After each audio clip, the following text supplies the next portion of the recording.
hear me okay? Everybody can hear me okay? Yes, fantastic. All right, so we're going to do our SAPR GMT today. All right, this works a lot better if you guys actively participate. So when I ask you guys questions, feel free to raise your hand and give answers, okay? Yeah? It'll make you go a lot better. Okay. Awesome. All right, next slide, please.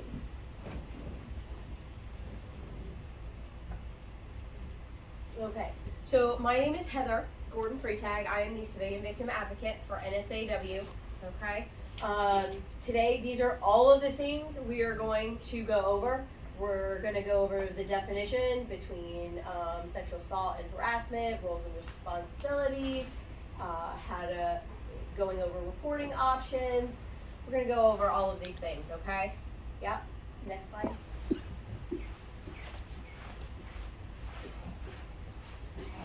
We're also going to go over catch. We're going to identify different resources on and off base, reporting requirements. Let's see. What happens if you go to your chain of command? We're going to go over expanded eligibility a bit. We're also going to go over safety to report and no wrong door. Okay. Again, these are all the things we're going to go over. Introduction, prevention and response, prevention through culture change, sexual harassment versus assault, bystander intervention, sexual assault, consent, effects of sexual assault, reporting sexual assault, command roles and responsibilities, resources, reporting requirements, and we're also going to touch on retaliation as well. Next slide, please. Okay, so a culture of excellence. Obviously, that means a culture that's free of sexual assault. But what is it? What does that look like? Can somebody give me an idea of what a culture of excellence might look like? What do you have to have? Good leaders. Good leaders, okay. What else do you have to have? Go for it. Respect for each other. Respect for each other, absolutely. What else? What else do you need for a culture of excellence? Discipline. Discipline, okay. Anything else?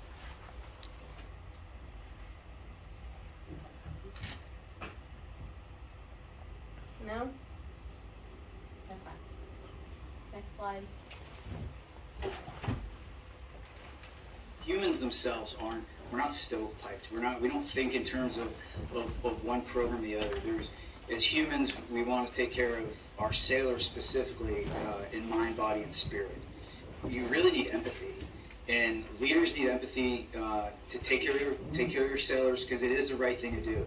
Our nation's greatest gift that folks give to us are their sons and daughters that come and they trust us, and we can't violate that trust, and we need to take that very seriously. When we are on a ship, in a squadron, on a submarine, in a SEAL platoon, or a CV unit, what we have is our people and the unit cohesion and the connectedness that we have throughout that command. And that connectedness and the folks that we have there and taking care of them, it's not only the right thing to do, it has operational context to it. And because if we have a culture where people aren't heard, if people are assaulting other people, then that breaks down that trust, it breaks down that unit cohesion, and then essentially it breaks down the fibers that hold that unit together, and that unit will break up in some ways, and people will be lost, unplanned losses. We talk about that all the time in the fleet as unplanned losses. Okay. So, the big difference between prevention and response. Prevention is what we are doing today, right? We're doing a GMT. It's what we do to prevent a sexual assault, whereas response is it's what we're doing when there's been a sexual assault. It's responding to the situation. If you look under prevention, under targeted audience, right? What is the first thing it says under the target audience? Everyone, right? Under response, what's the first thing it says? What should it say? Everyone. And why is that? Why do you think everyone should fall under response? everyone needs to know what happens or how to handle it afterwards. Correct. That's right. But also, we don't know where people are coming from, right? People could be assaulted before they even walk through the recruitment door. All right? Trauma happens everywhere. Sexual assault happens everywhere. It doesn't just happen in the military, it happens in civilian life. It can happen in childhood, teenage years, it can happen in your young adult, it can happen to you as a senior, okay? We do not know who's walking through our door. We do not know everything about the people sitting next to us, right? So response really should be for everyone as well, okay? Next slide. All right, so this is that social ecological model. Yeah. So basically what this is saying is that we are all connected, right? You have the sailor, they're connected to family and friends, another relationship, and in that is the command community and Navy and the society as a whole, right? Think of this as like a pond, right? Sexual assault is the rock. And if I throw that rock and I hit that sailor, right, it's going to have a rippling effect in all those areas. It doesn't just affect the sailor who's been sexually assaulted, it affects their partner or their wife or husband. It's going to affect their kids in some way or another and their family. That's then going to affect how they work with you, how they work, how they show up. If somebody's been sexually assaulted, are they going to be able to focus at work? Do they need time off? What's going to happen? And then you look at all of these things. So this just basically says that it's not just one person that's affected by sexual assault. It affects everything because we're connected in one way or another. Yes? Awesome. Next slide. So, responsible alcohol use. All right, and this is important, okay?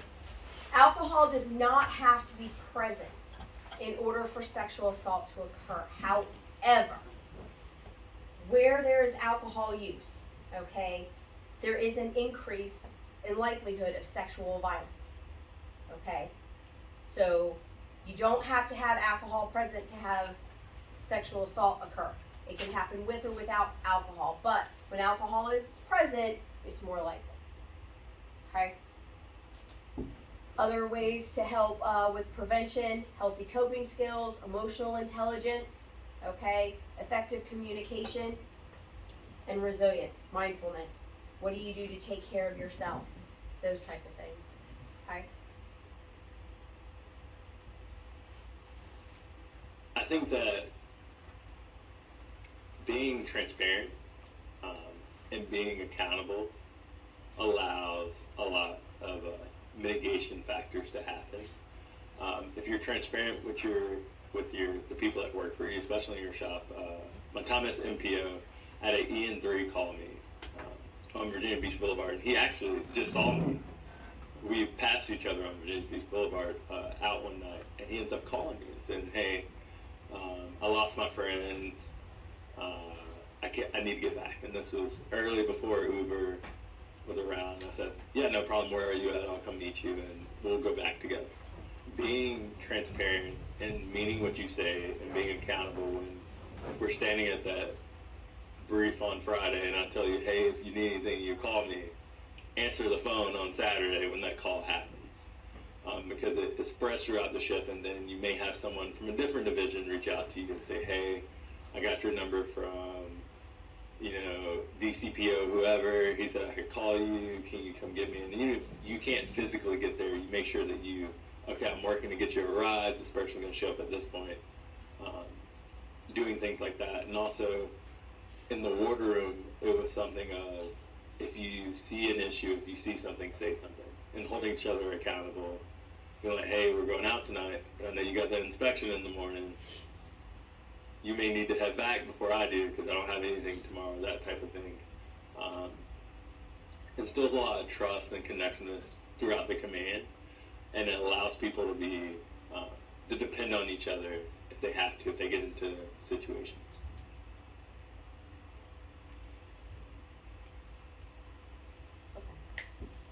Okay. So examples of prevention, mentorship, personal growth, right? Skilled bystander, taking action to prevent violence and other destructive behaviors. Okay, we're gonna get more into active bystander intervention in a little bit, alright? I would say morale was low. If something did happen, that sailor didn't want to say anything because it was just like, what's the purpose of me saying anything? Nothing's going to happen. We had this one instance where it was a junior sailor and she was touched inappropriately and she brought it to me and I was like, go say something. Like, and if you don't say something, I'm gonna say something because it's not right and that person should be held accountable. And because there really wasn't an open door policy and the command wasn't a great command, she just felt like she wouldn't be heard and no one would take her serious. And it would just be like, oh, you're just complaining to complain, or, you know, you just don't want to do something. Knowing I have someone to go to at any point about anything. Same thing for the people I work with, whether they're like our civilian contractors and providers or my shipmates. I work with soldiers on the Army side, and that open door policy allows us to open up on different levels, whether it be professional, whether it be issues that we need to discuss, whether something, an incident happens and we don't know how to go reporting, do stuff our own way. We're able to knock on our LPO, our service chief, anybody's door and come to them with a problem. And they can either help us or they point us in the right direction. They guide us to what they think might be the best decision. And I think that's benefited us all because we've all gone through something. I know personally, I know a lot of people that if that open door policy wasn't there, probably wouldn't be where they are right now in their Navy careers or clinics, anything like that, because of something they've been through that they thought they couldn't tell or they couldn't get help with. And having that open door policy really allows someone to know that they're trusted, they're heard and seen, and they're never going to be alone for anything. Okay. So again, there's that bit about alcohol. So again, having an open door policy is a good thing to have, especially if you're in chain of command, allowing individuals to come in and talk to you when they're having a problem. That's where the no wrong door policy comes in that came out. And no wrong door basically says that if somebody comes to you, you can't just throw a phone number at them or say, oh, this isn't me, this is this person, and then, you know, shoo them away. It means you actually have to do something, whether it's assist them with making the phone call to counseling, or maybe they do need some assistance in sobriety. Maybe it's walking them down, you know, giving a listening ear. It's not just blowing them off, right? You want to make sure that you're listening and you're trying to help them figure out what's going on. As well as with the social norms, you know, promoting dignity and respect, inclusiveness, right? Making sure that people feel like they can come to you to report a sexual assault, or if something's going on and they're seeing behaviors that are problematic, being able to come forward and say, hey, I'm noticing these things, this is not a good look for the command, I just wanted to let you know, right? I think the one thing I keep coming back to, which to me is probably the bottom line on all of this, is that we are all first responders, we are all bystanders, we all need to be involved in assuring that we have a Navy that is free of sexual assault and the whole continuum that leads up to that. Okay, so definitions. I do read these word for word because it's important that you understand what the definitions are, because these are right out of the UCMJ. So what is sexual harassment? Unwelcome sexual advance, requests of sexual favors, and deliberate or repeated offensive comments or gestures of a sexual nature. Any questions on that? No? What is sexual assault? Intentional sexual contact characterized by the use of force, threats, intimidation, or abuse of authority, or when the victim does not or cannot consent. Relationships between the two behaviors, work environments in which rates of sexual harassment are high appear to contribute to service members' risk of sexual assault. So where you find harassment, where you find sexual harassment, you are going to find higher rates of sexual assault, right? Because sexual harassment is the precursor, right? We're gonna get into the continuum of harm in a minute, and that's one of the things that we look for, is sexual harassment. Is that something that's allowed? Is that something that's accepted within the command? Okay.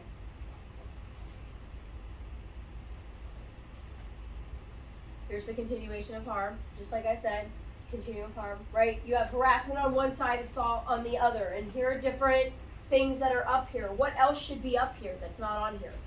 Can you think of things that should be on here for the continuum of harm, things to look for?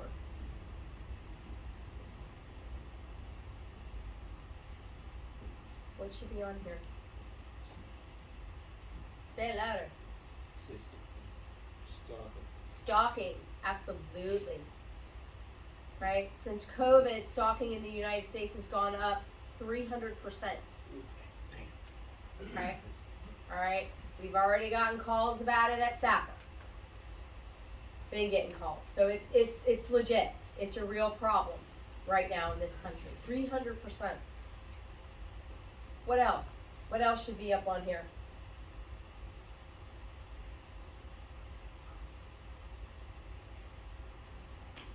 It says inappropriate advances. What about inappropriate images?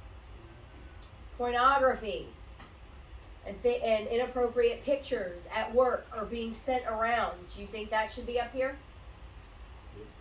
Yeah? Right. There are lots of things that should be up on this list. Okay? But the important thing is to know that most commands, while we want to be in the green, most commands are not in the green. Okay? We hope that you're in the yellow.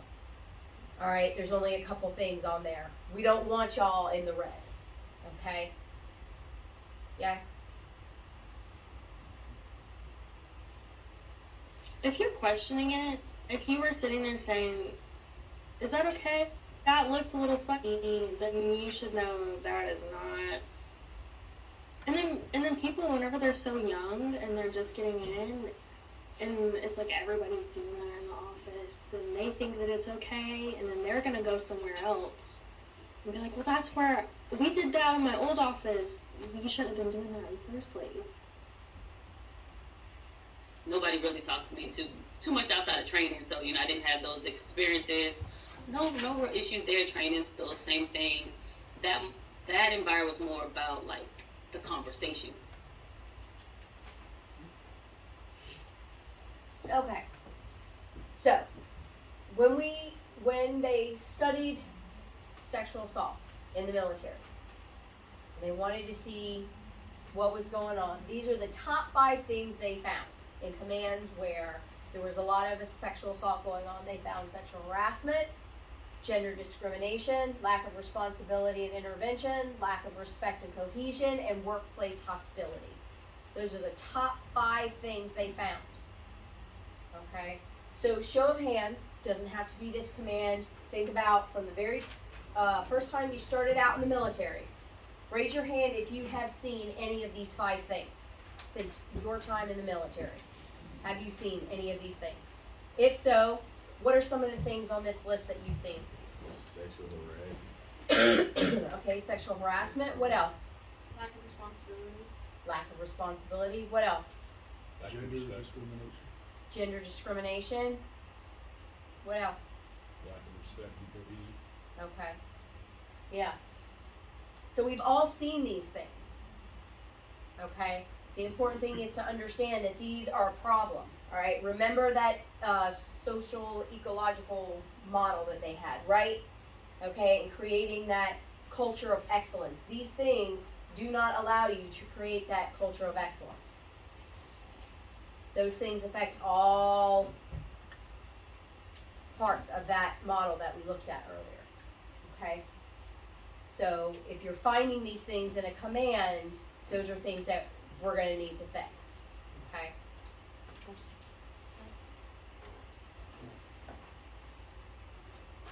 So what can we do for the sailors? You know, so ideally, we want to be to the left of the bang, right? This is all about culture of excellence and who we are as sailors in the United States Navy. We are truly the best the nation has to offer. And we raise our hands, you know, and swear to lay down our lives for the Constitution of the United States. Now, you can get money for college doing something else, but something drove you internally to walk into the recruiting station and say, hey, I want to do this. It's tough, it's hard, I want to serve my country. So all of us have done that, whether it's through boot camp in Great Lakes or the Academy, ROTC, OCS, but now we're here. And it comes down to respect. We have our core values of honor, courage, and commitment, but it's respect. So let's challenge that shipmate of ours that is maybe using inappropriate words, telling inappropriate jokes, just pushing the boundary. That's not what we do. That's not who we are. And so you challenge that first, and you eliminate the microclimates, and you enable your peers and your shipmates to achieve their own personal and professional goals in a safe environment.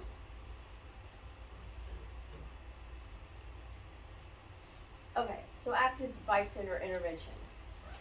Who wants to read step 1? Step 1, notice that something is happening. Step 2? Who wants to read it? Interpret whether the situation requires action. Step 3? Take personal responsibility for intervening. Step 4? Decide how to intervene. And step 5? Intervene, step up, step in. Okay. So there are 5 different types of intervention. Does anybody know what they are? Does anybody want to name some of them? What kind of interventions are there? Diversion, right. Or distraction, right, diversion. Excellent. What else is there?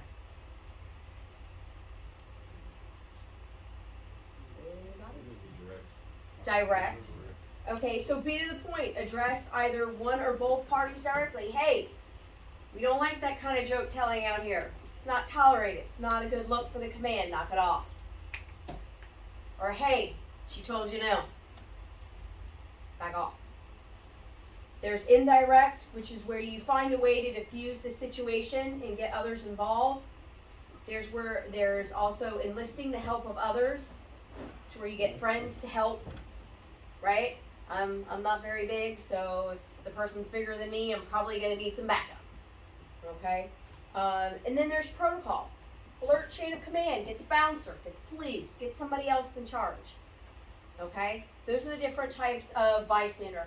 This is a part where I like to tell a story. Those of you who've been through the SAPR training know this story, so don't give out the answers. This is a real life story. This really did happen to me. So when I started out, when I left high school, I started out in the medical field. I wanted to work in sports medicine, so I was working with the athletes in the training room, okay?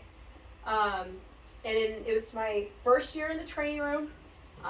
It's the fall season, and I have a football player come running in, okay? It was a wide receiver. If you've ever seen a wide receiver on a college team, those guys are pretty tall. The only thing taller than them is a college basketball player, all right? Comes running in.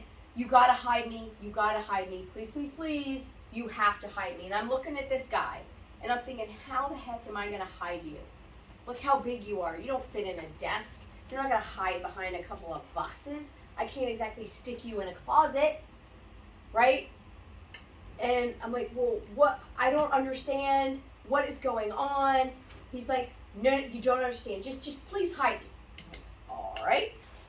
So I look around the room, and I kid you not, I pulled out a body bag. I put it underneath one of the training tables. I opened it up, and I said, get in. I got him in there, and I zipped it up and left about this much space open so he could breathe. No sooner did I do that, did a couple of linemen come in, looking around. Where is this guy? Have you seen so-and-so? Nope. Haven't seen him. Is there anything you want? Can I help you with something? Nope, we're good. A couple of minutes later, some more heads sticking, looking around. Can I help you, gentlemen? Nope, we're just looking for somebody. Like, well, I haven't seen him, but I'll let them know you're looking for him.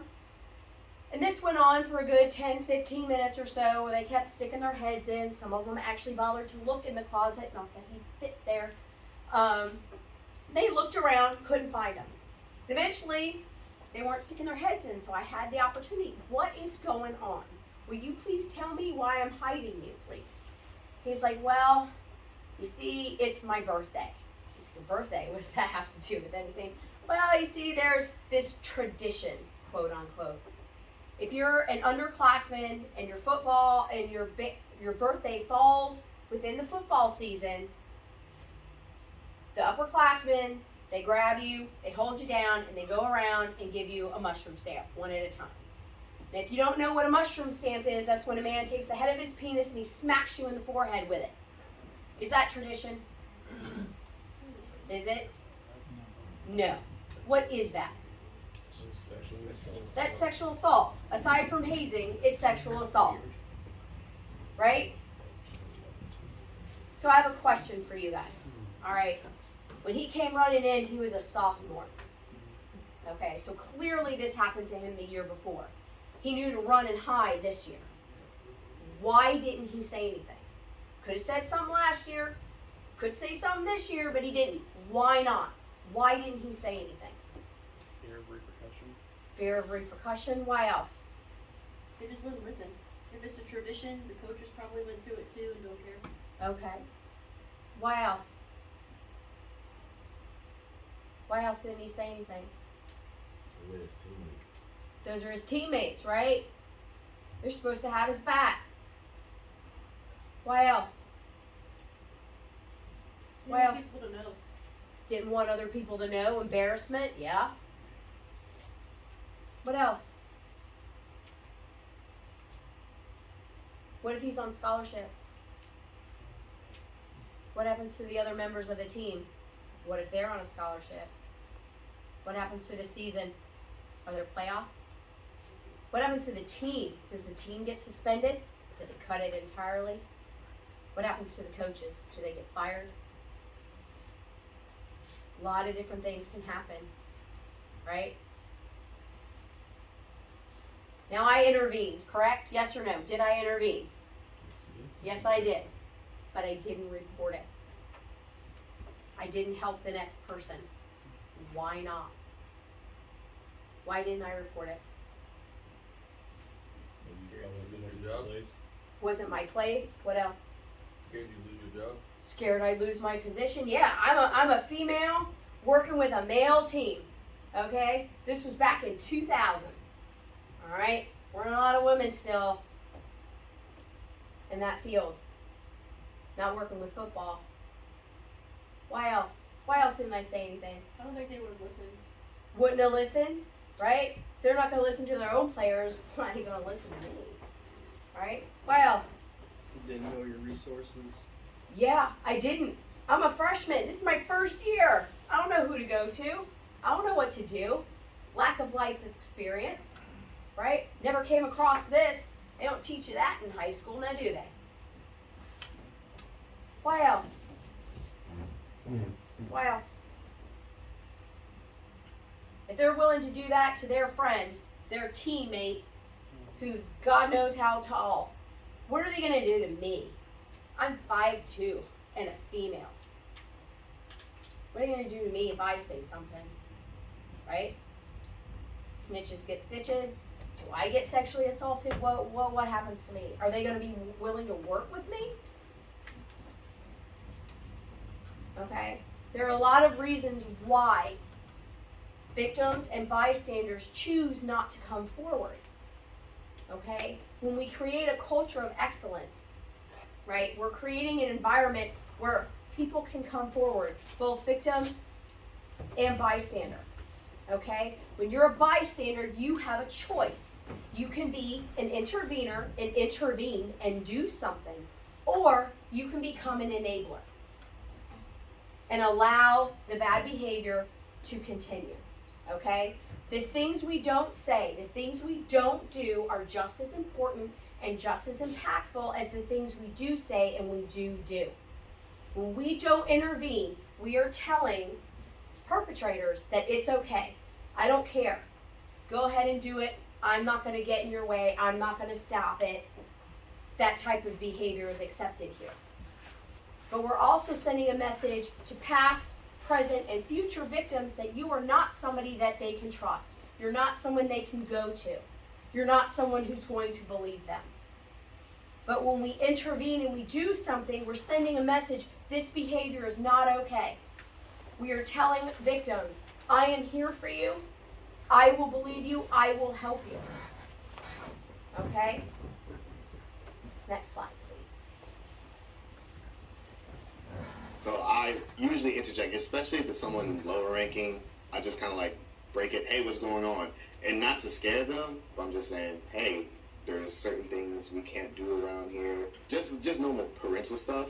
But also, I would ask on the side, not to embarrass anybody, hey, everything good? I would go chain of command. Definitely, if I'm an assistant LPO, I'll go to my LPO, I'll go to my chief and say, hey, I noticed something. I'm not trying to start any trouble, but if I'm wrong for feeling this way, then please let me know so I can correct myself. With anybody you work with, sometimes you have issues, but working through that was a big effort on our ship and in our division. It was like us against the world kind of a deal, where, you know, I'm going to protect my sailors, whether they're the same rank or higher or lower, I don't care. That's just how I am.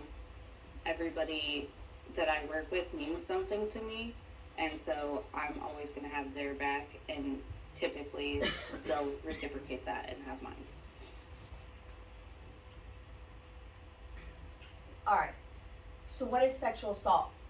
Intentional sexual contact characterized by the use of force, threats, intimidation, or abuse of authority, or when the victim does not consent.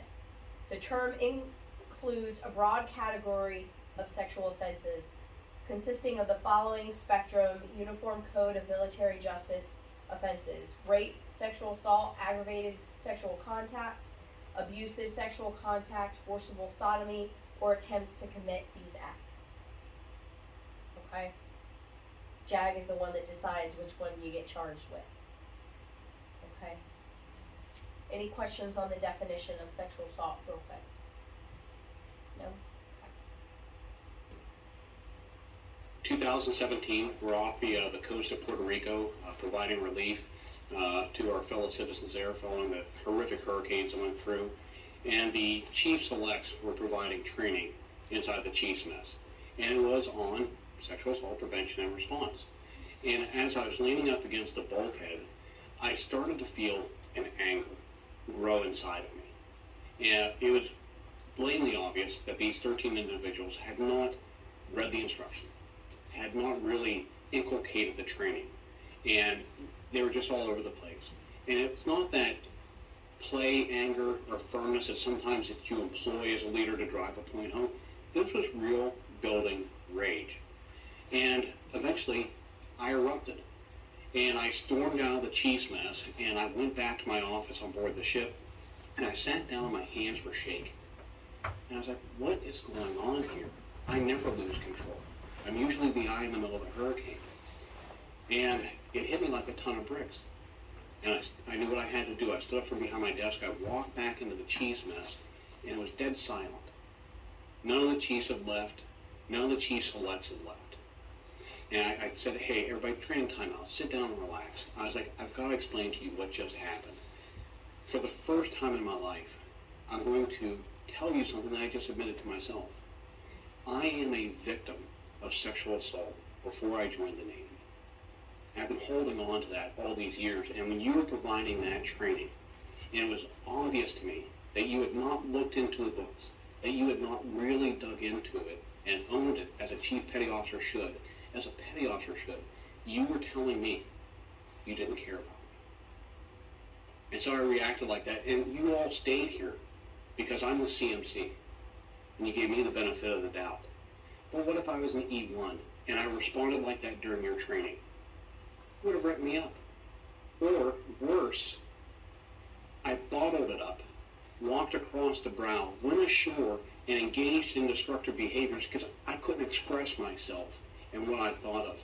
And so that's a breaking of trust, so that when we do this training, understand no matter what that training is, whether it's on, suicide prevention, there's people in your division, in your department, within your crew that need that help. And you're telling them with your actions and your words that you genuinely care. If you show up unprepared, sailors have a highly attenuated radar for that. And they're going to pick up that it's just words and you really don't. Okay, so consent. Alright. A freely given agreement to the conduct at issue by a competent person. An expression of lack of consent through words or conduct means there is no consent. Lack of verbal or physical resistance or submission resulting from the use of force, threat of force, or placing another person in fear does not constitute consent. A current or previous dating, social, or sexual relationship by itself, or the manner of dress of the person involved with the accused in the conduct at issue shall not constitute consent. A sleeping, unconscious, or incompetent person cannot give consent. Does everybody understand that? Yep. Can you drink and still give consent? I'm hearing some no's, I'm hearing some yeses. What is it? There's a gray area. It's a gray area. The answer is yes. There's no rule that says that you can't have 1 or 2 beers and give consent, or a glass of wine, or a shot. You can still give consent. The question is, are you inebriated? Are you drunk? Right? Just because you've been drinking doesn't mean you're drunk. Right? How many of you are in a relationship? In a committed relationship, married or otherwise, right? Let me ask you, did you guys have a discussion with your partner about consent? How many of you had discussions about consent with your partner?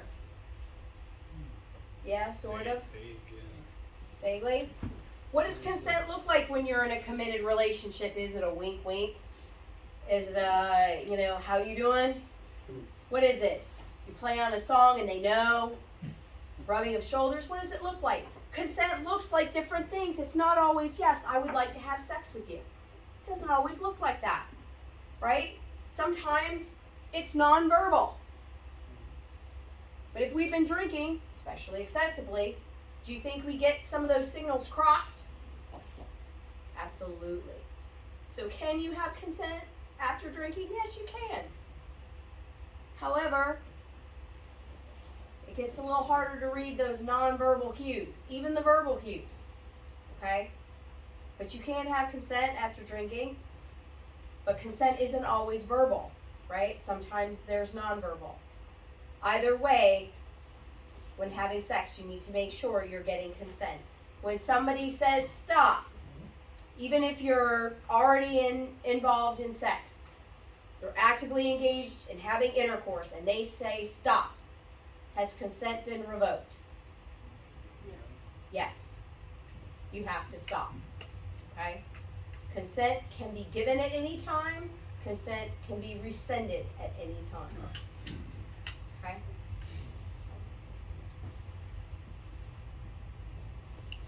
Consent is a freely given agreement to the conduct at issue by a competent person. An expression of lack of consent through words or conduct means there's no consent.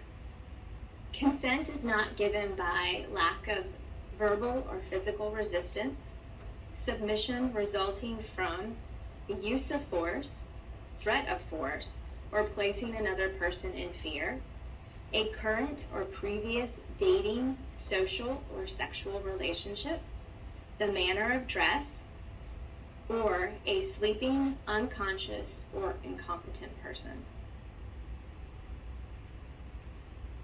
Okay. So effects of sexual assault. We have disassociation. We have sleep disorder, eating disorder, substance abuse, depression, PTSD, self-harm, suicide. What else do you think should be up here? What other kind of side effects do you think people experience?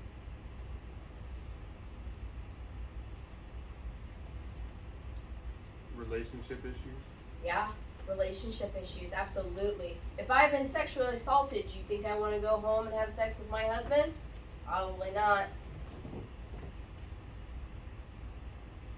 You think it might spill over to the relationships I have with work and trust? Yeah. What else?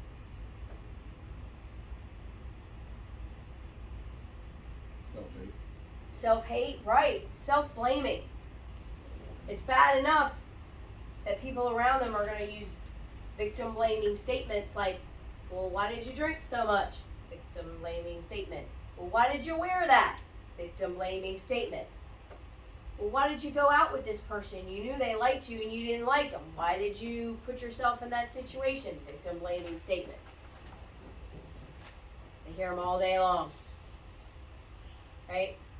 So it's understandable that they would blame themselves. Right? When we say disassociation, I don't really like that term. I get why they put it up there. Okay? I prefer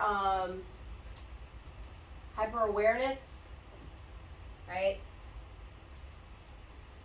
People tend to be hyper-aware. Or maybe not disassociate, but paranoid. I really hate that term when dealing with victims. Because you're not paranoid, you've been sexually assaulted. You have a reason to be fearful. You have a reason to always be looking over your shoulder. You're not paranoid. Right? What else? What other kind of things do you think you would see up there? Anything?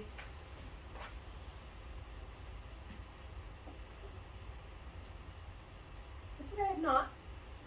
We'll go to the next one if you want. I was drinking a lot. I was just not okay. And I remember waking up one morning and was like, I can't keep going and I need the resources. And that was what I went to the ER and I told them, this is what happened to me and I need help. And in turn, you know, I met up with the SARC, I met up with everybody, and they have been very helpful. But I can't say that that's how it is for everybody. I'm grateful that I've had the leadership that I have and, you know, the outreach that I've had. But that's just my experience. I don't know. You know, it's not like that for everybody.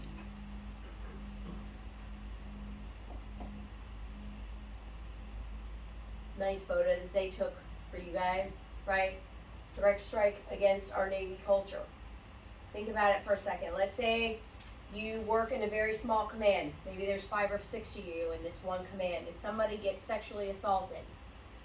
Well, that person's not showing up to work the next day, and if they file an unrestricted report, they can't show up to work because they can't be in the same vicinity. So now your command of 6 is now down to a command of 4. Can you get everything you need to get done the way you could have if you had all 6 members? Right? If you've been sexually assaulted, are you going to trust the people next to you? In a perfect world, we don't have war. But we don't live in a perfect world. Right? There are battlefields out there, okay?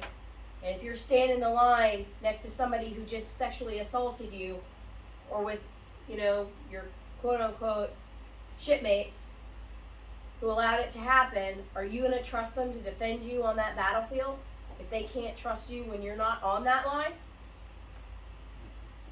Right? So just remember, sexual assault, it doesn't just affect the sailor, it affects the Navy as a whole. It affects the command. Okay? Next slide. In that unit, we were really small, and it took everybody to do everything. So I'm IT, I was doing ET work, maybe some AW work, just a little bit of everything. But when you have those other team members that no longer want to communicate with another team member, or I don't want to be on watch with that person, or so on and so forth, because they said or they made me feel, it definitely hinders the mission, because now you watch those schedules, things of that nature, smaller debts that we need to go on. Well, we can't pair these people that, you know, they have the most knowledge, stuff like that. Okay. So restricted and unrestricted report. There's a third option. What is it? What's the third option? To not file a report. Right?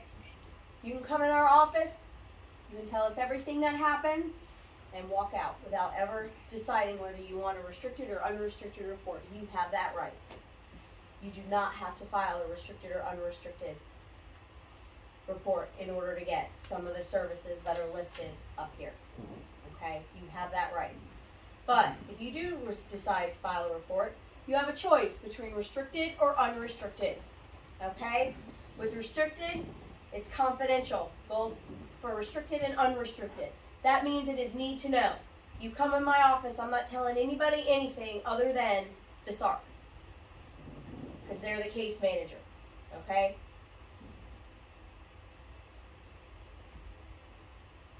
When a report is made, whether it's restricted or unrestricted, yes, the SARC does have to notify command. But the phone calls are very different. With restricted, it sounds like this.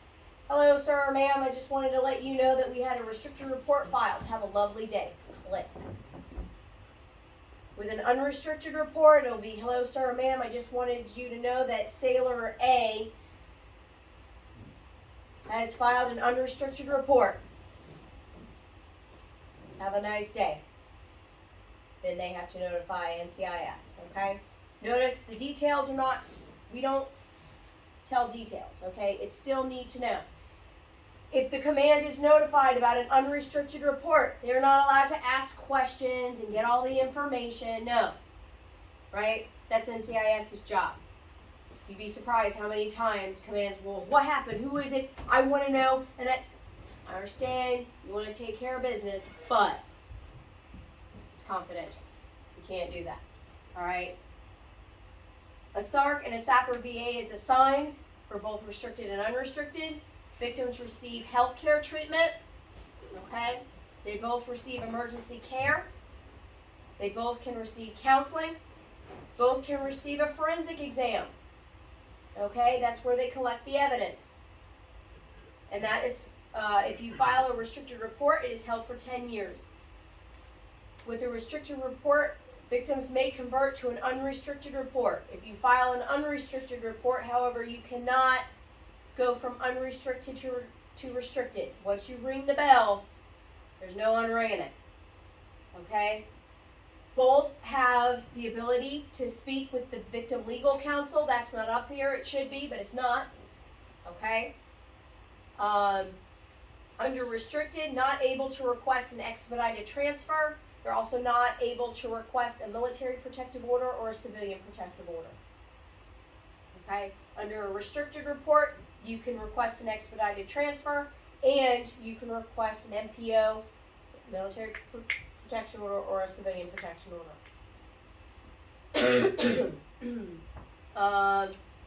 You cannot, again, convert to a restricted report once an unrestricted report has been given. Questions? Next slide. Sorry, let me back up. Alright, let's see. For restricted, who can take a report? The SARC can, the SAPR VA, healthcare providers. Notice there's an asterisk up there. If you ever live or work in the state of California, medical care professionals, healthcare professionals are mandated reporters.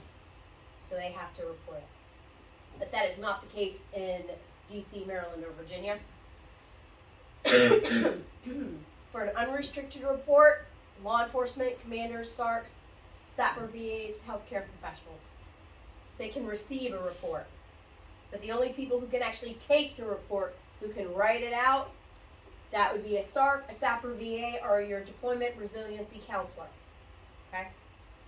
Next slide.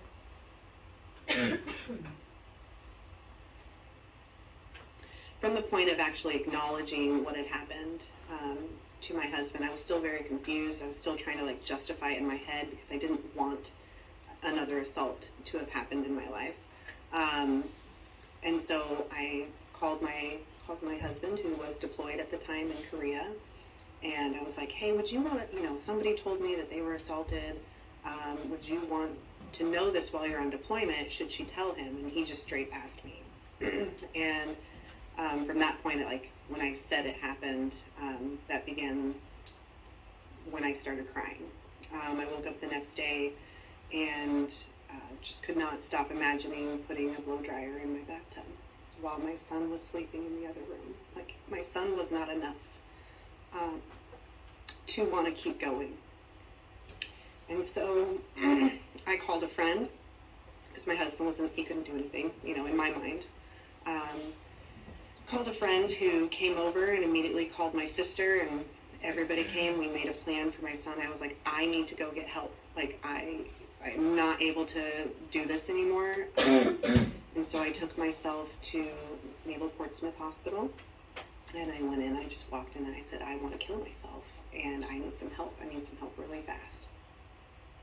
I went and finally decided to make a report, and I decided to do unrestricted, because at this point in my life, I was like, somebody's got to be held to justice. So I made a report. I was connected to a SARC, who is very important to me, and she connected me with a SAPR.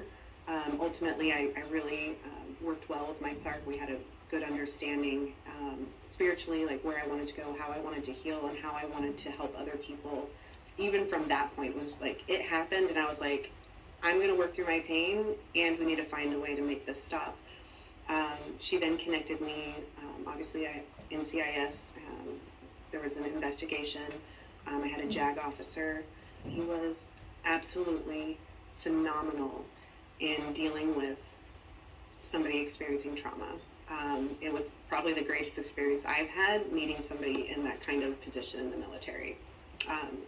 So he just connected different parts, would let me know, hey, this is what's going to happen next. How are you feeling? Understood that victim blaming was happening, that all these different emotions were going down, and made sure that I felt comfortable and I knew what was coming every step of the way. So having a JAG officer as a military spouse, I don't think a lot of people know that that is a resource, and that they will fight for you just as much as they would fight for somebody in active duty. So that definitely was a great service to me. Okay. So, roles and responsibilities. The SARC, they have the overall management of awareness, response training, victim advocacy, all of that. They pretty much manage a case. The case comes in, they're the ones they help with the CMG and all of that. Victim advocates were the initial point of contact for the victim of sexual assault, but we also offer support, all right? We can go to medical and forensic exams. We can go to NCIS interviews. We can go to court with victims. We can do all of those things, okay?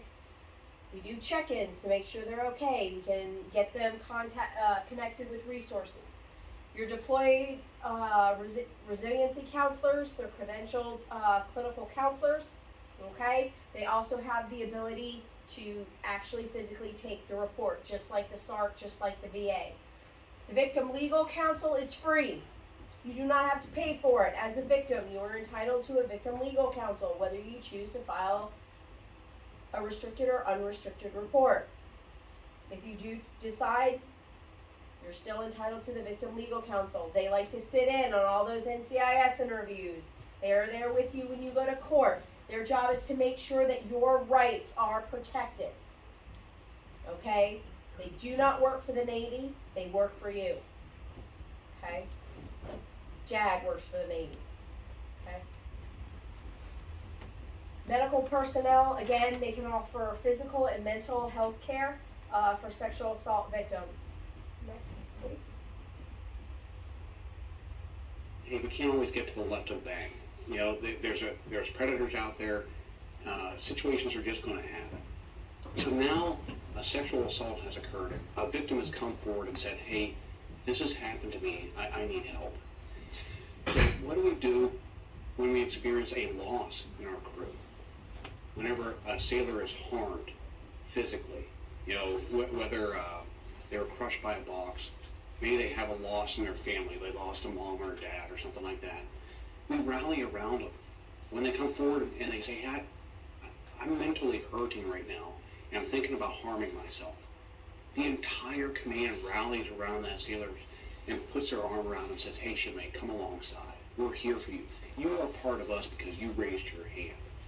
With that sexual assault victim, we already have all the programs in place, medical, mental health, the command triad, the chaplain, fleet, and family. I mean, it is robust and thick. But where the real help comes from is from the deck plate, from your shipmates and your peers saying, hey, you're one of us, and you're going through something right now, and you are hurting. We're going to rally around you. That's what we can do for that shipmate. Okay, so these are all the different types of resources that we have. Some of them are missing, and I'm going to go over those. You have the SARC, SAPR VA. Obviously, you have medical that can do, if you're physically injured, they also can do the forensic exam. Military One Source. Here's the deal with Military One Source, okay? They are not confidential. They are mandated reporters. So if you call them and you report a sexual assault, they are going to report it to NCIS. They are going to report it. Okay? They don't tell you that when you first call. They tell you after. Okay? You can still call them and get resources and things like that, but just be aware that they are mandated reporters. All right? Catch program. Who's familiar with Catch? Yeah? Not too many others. Okay. So Catch is not an acronym. It just means catch a serial offender. It is what it says. Basically, it's a big, huge database. If you were sexually assaulted and you decide to fill out a restricted or unrestricted report, okay, you have the choice to put that information into Catch. So let's say I was sexually assaulted 5 years ago, and I chose to do Catch with my unrestricted report. I put down all the information I knew. Their name, if I knew it, if they had a tattoo, what happened, was there alcohol involved, the whole 9 yards, full details, it goes in there. Okay, it's a secure, confidential site. All right, let's say 5 years later, somebody else is sexually assaulted by the same person. They also choose to put the information into Catch when they file their report. Okay, what happens is there are people who monitor. It's through NCIS. There's specific agents that work with the Catch program who are monitoring it when new entries get put in. And it's their job to compare, to make sure, is it the same dragon tattoo? Is it the same name? Right? And they're going to go through all that information. If it's the same and it's a match, we have what's called a catch. Okay? I get a phone call from NCIS. Hey, just want to let you know that that report that you put in the Catch, it has a match. You want to go from restricted to unrestricted? I could say, yeah, sure. I could say, I got out of the military, not really. Or I could say, hey, take me out of the program entirely. The person who just put it in the other day will also get a phone call saying, hey, guess what? You have a match, a Catch. Do you want to convert from restricted to unrestricted? They could say, yeah, I do. The whole reasoning behind this is, one, not only to catch serial offenders, but because there's safety in numbers, right? There's strength in numbers. If it's just me versus the other person, it's one person's word versus the other. But when you've got multiple people saying, no, this person sexually assaulted me too, it's now more than just one-on-one, right? It could be 2-on-1. It could be 5-on-1. There's a case where it was over 10 against 1. They were actually able to catch the person. Okay, there have been cases where the people who put it in previously, they didn't have a name, they only had a nickname. But that one person at the end had the name, and they got him. Okay? Understand that with Catch, okay, that is a confidential site. It's not like there are random NCIS agents scrolling through, who can I prosecute today, who can I investigate today? No, that's not the case. Okay? Right? Their sole job is to see if there's a match. They're not allowed to discuss what they see in there. Once there's a match, the victim is contacted at that point, and they have a right to choose. And if they so choose not to, then their case doesn't get brought up. It just sits in catch. Okay? Questions on catch? Okay. It used to be that only restricted reports could go in there. Now it's for unrestricted as well. Okay? VLC, again, that's a victim legal counsel. They are free. Fleet and Family Support Center, okay, they offer counseling. They offer all kinds of services, all right? One of the things that our Fleet and Family Support Center does over on the Navy Yard that a lot of others don't, we have something called the Light Keeper of the Day. This isn't just for sexual assault. It could be for DV. It could be for suicide prevention, okay? If you have a sailor who is in emotional need of talking to a counselor, they are in crisis and you're worried about them, you can call the Fleet and Family Support Center Monday through Friday during regular business hours and say, I have somebody, I'm sending them right over, they need to talk to a counselor. They will get seen that day, okay? We essentially have one of our counselors on call every day to handle any emergency walk-ins that might come our way. We call them the Light Keeper of the Day. Okay. Local law enforcement. Okay, it's not just your military law enforcement. We're talking about your local LEOs too. So Arlington or Maryland State Police. Okay. Right? It's important to know though, if you go to law enforcement and report a sexual assault, it's an automatic unrestricted report. If you go to law enforcement and you tell them you've been sexually assaulted and you spill your guts,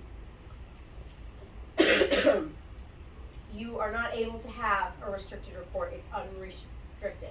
Now you can choose whether or not to participate in that investigation, but it's an unrestricted report.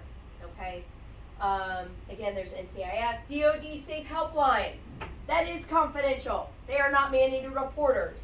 So if you want to report a sexual assault or you need resources in regards to a sexual assault, I encourage you all to call the DOD Safe Helpline.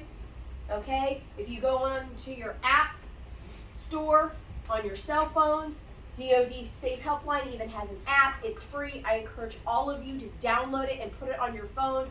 If not for yourself, you never know. A fellow sailor could come to you in need and you might need it. Highly encourage you to put it on there. Okay?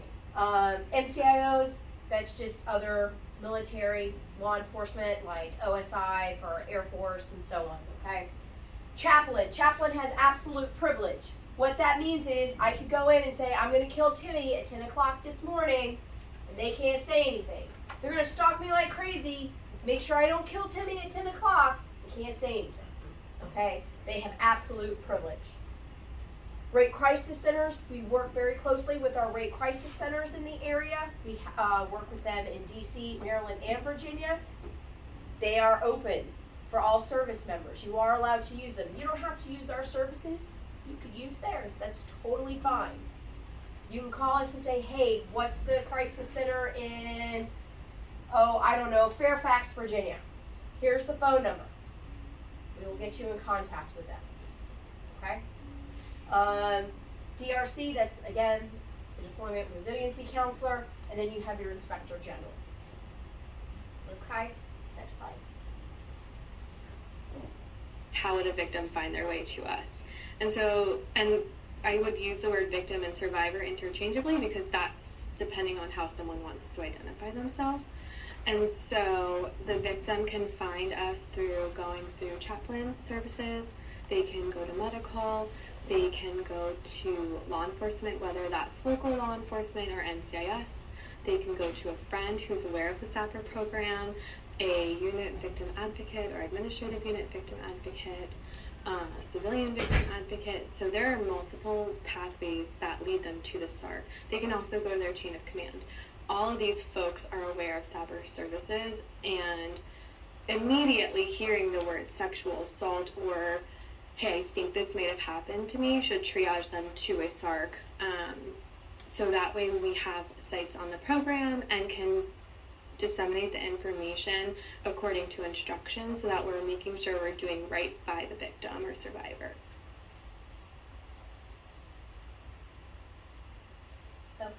So the medical personnel, you have the sexual assault forensic exam. It's important to understand that this is free, whether you go to a military hospital, okay, or you go to a civilian hospital to have this done. It is free. It does not cost anything.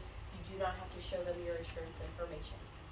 And as a victim of sexual assault, you have the right to all, some, or none. If there is a part of that exam that you do not feel comfortable with, you can say, I don't feel comfortable with that. They won't do it. Okay? The medical exam is also free. Again, you do not have to show insurance to get that, whether it's a civilian or a military hospital. Okay? Your medical exam is generally include your STD screening and medication to help prevent that. It also will consist of the morning after pill if you are a female to prevent pregnancy. All of that is free. We do not charge you. The only military hospital in the area that does safe exams is at Walter Reed.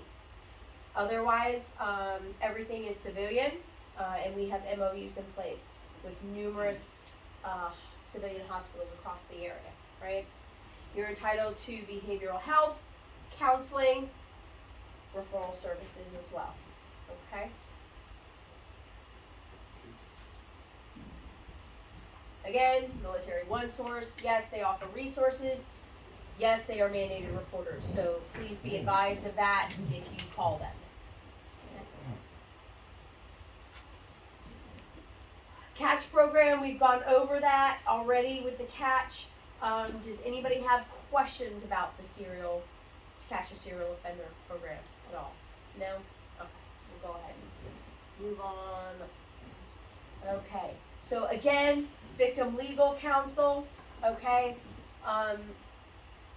It's just for you, okay? Yes, they are employed by the Navy. Yes, they are technically part of JAG, but they are the victim legal counsel. Their sole job is to represent individuals who've been sexually assaulted, or DV is also covered with the VLC office, okay? And it is confidential, okay? They have victim-client confidentiality, okay? They can't be called to testify, right?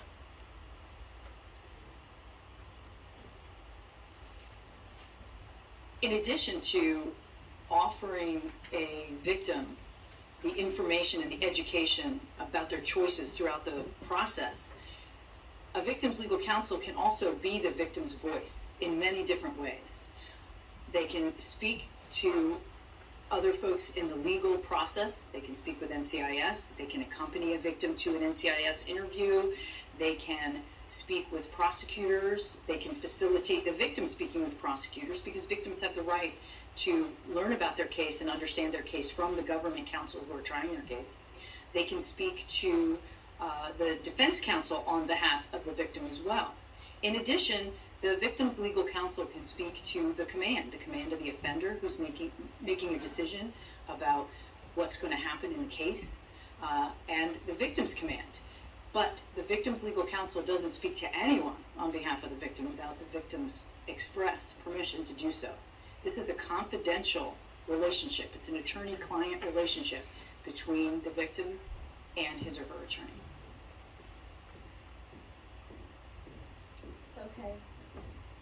So other additional resources, like I said, Fleet and Family Center, Navy healthcare professionals, off-base local resources such as rape crisis centers. We also refer out to any other resources that you might need. You also see No Wrong Door, okay?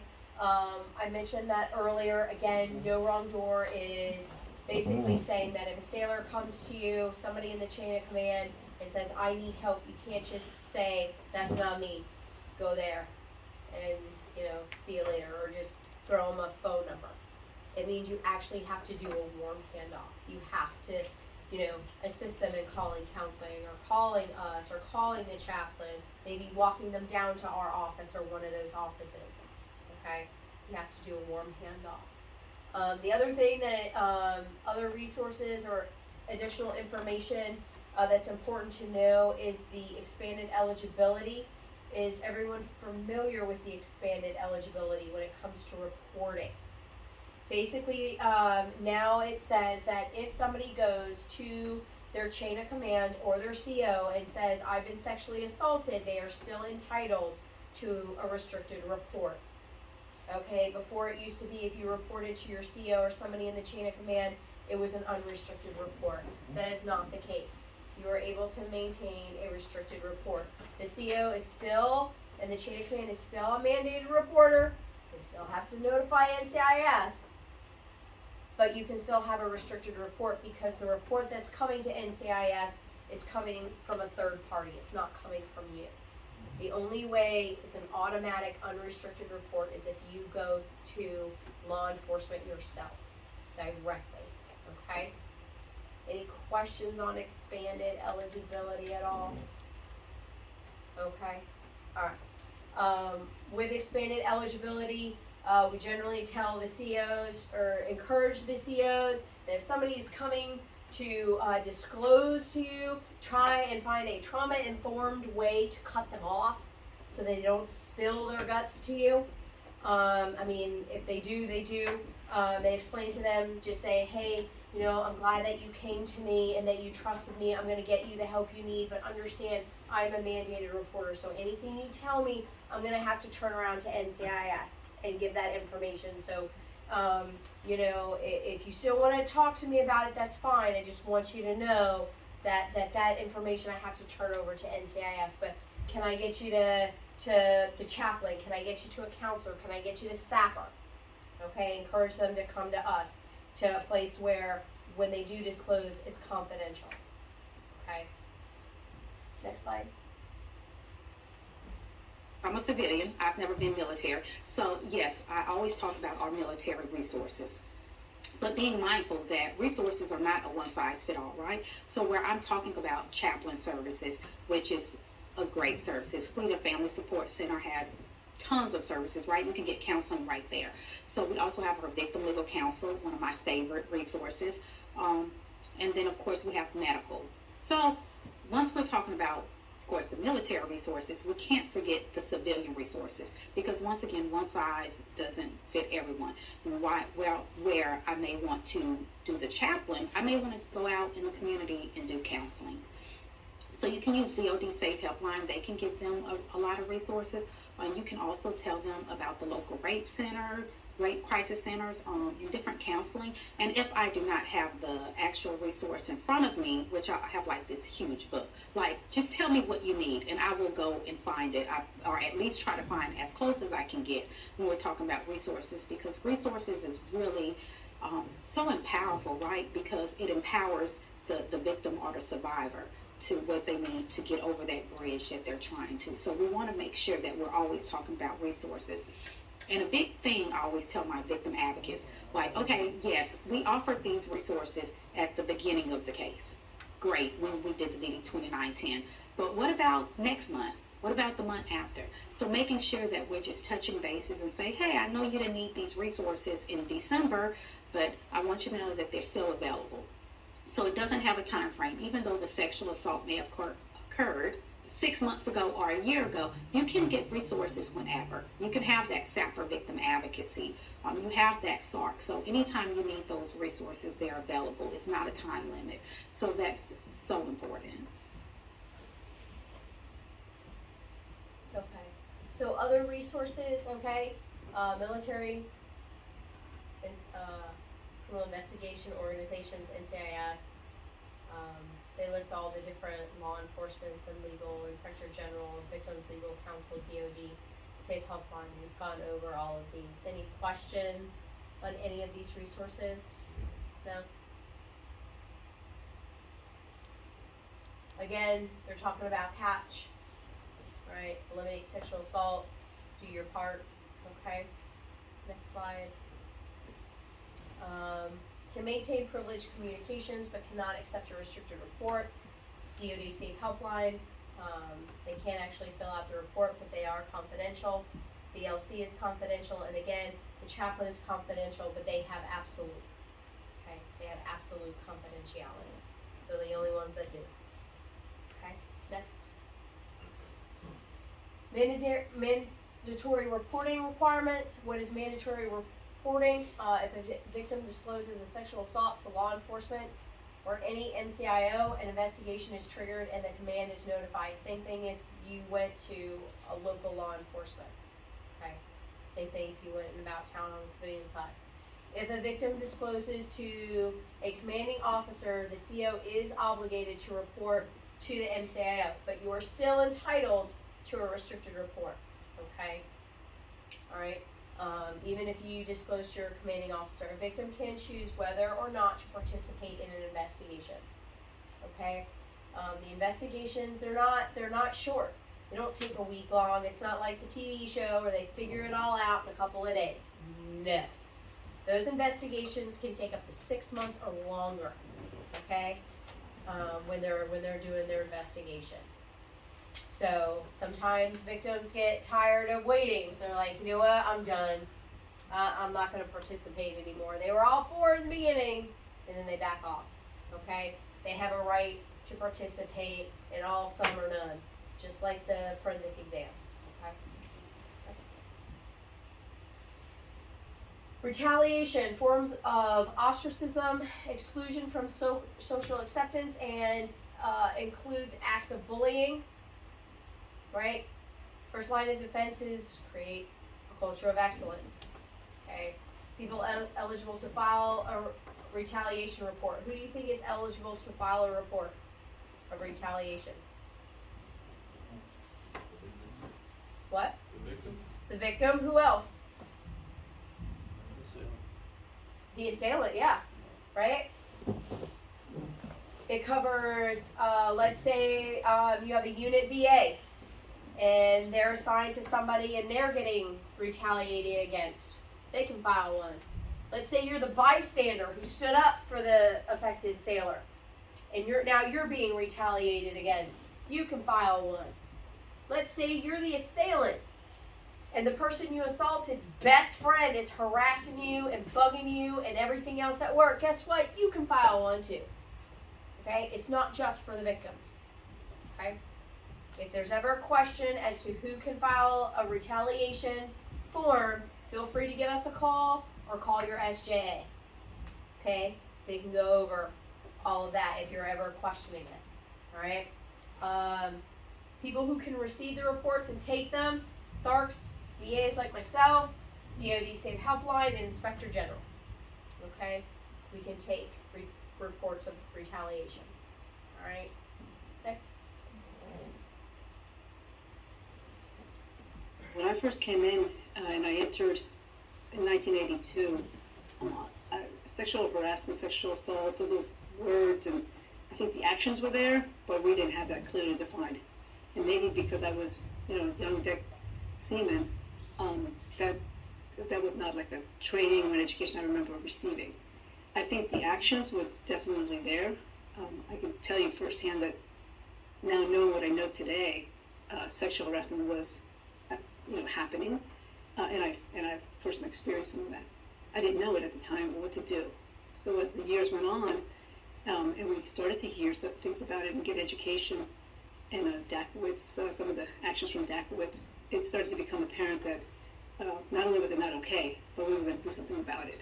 And so that's when I, realized that I needed to be an active member in the Navy as I moved up. And one of the reasons I became an officer was so that I would be in that position to be able to help. Nice photo that they took for y'all.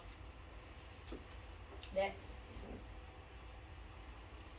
The command triad, commanding officer is commanding officer, right? And then the XO and the CMC support the commanding officer and forward his or her mission out there across the deck plates.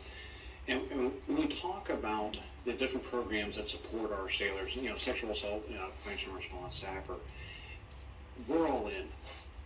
But how do we know that the wardroom is, the chief's mess, the first class mess, the JEA, the sailors that are out there on the deck plate? It requires constant communication and a lot of active listening. And some of that active listening may appear passive in nature, where you're walking through the P-way and you just stop and you just listen. And you can pick up on the tone and the culture of the command. But also you need to sit down and have real, meaningful conversations with your chief petty officers And also be open for that feedback, because we're not omnipotent. We're not infallible. And so we need to get mentored back from our fellow chiefs and officers on what we can do to improve. But just challenging them on how they perceive the culture, their role in it, and how they're leading their divisions and departments is really key. Okay, so this is everything that we covered. Okay. We went over the difference between prevention and response, consent, the difference between sexual assault versus sexual harassment. We went over reporting options, bystander intervention, retaliation, and different types of resources. One of the things that is not listed that's important to know is that there is no statute of limitation within the Navy. So you could be sexually assaulted on your first day of boot camp, have a 20, 30-year career, and on your last day of service, walk into our office and file a report. You can do that. There is no statute of limitation. If you were assaulted prior to coming into the military and you would like to make the report with us, you can do that too. Okay? We might not be able to prosecute out in the civilian land, but you can still make a report and you can still get services. Okay? Next. And these are all just the resources. It's pretty much everything I have. The only thing I have left to mention or to go over with you is that sexual assault is, well, what's the word I'm looking for here? It's indiscriminate. Okay? It doesn't care what your race is. It doesn't care what your gender is.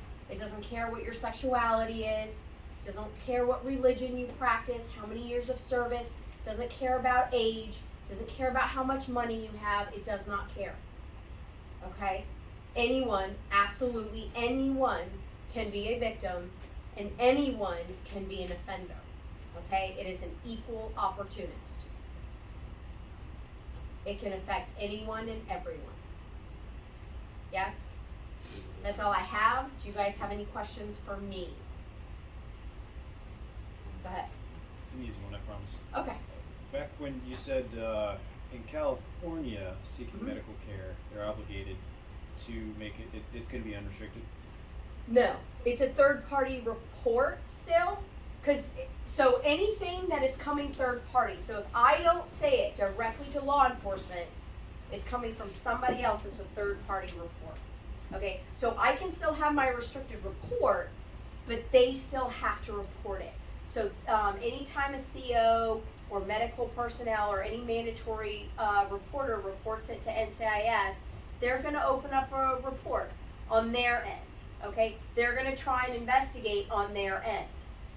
Okay, NCIS will do an investigation around you. They don't necessarily need you to do an investigation if you spilled your guts to somebody else and they spilled their guts to NCIS. Okay. Is a military hospital in California beholden to? As far as I know, yes. If you're ever in California, I encourage you all to immediately contact your SARC in California and find out what exactly that means, and go over all the details of the wonderful state of California. All I can tell you is you do not have to worry about that here in the DMV. Okay? It's pretty much the only state that has that caveat. The only other time confidentiality is breached, okay, if we have to break confidentiality, is if you tell me a child is involved, you tell me you're going to kill yourself or somebody else, or you tell me that you are in danger of being killed. That is the only time somebody in the SAPR office will break confidentiality. And even then, we're going to go to JAG first. We're going to go to VLC first and make sure that we've met that threshold, and we're going to tell you that we have to do it. We're not just going to do it behind your back. Okay? And I don't think we've ever had to do it. We've come close in the 3 years that I've been here, but we've never actually had to do it. Okay? Thank you. Yep. Is that it?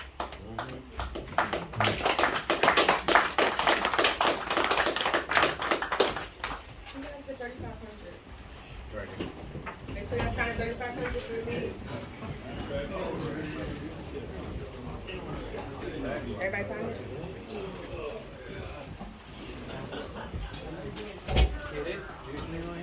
Things still recorded? Is it still recording? Yeah. I was gonna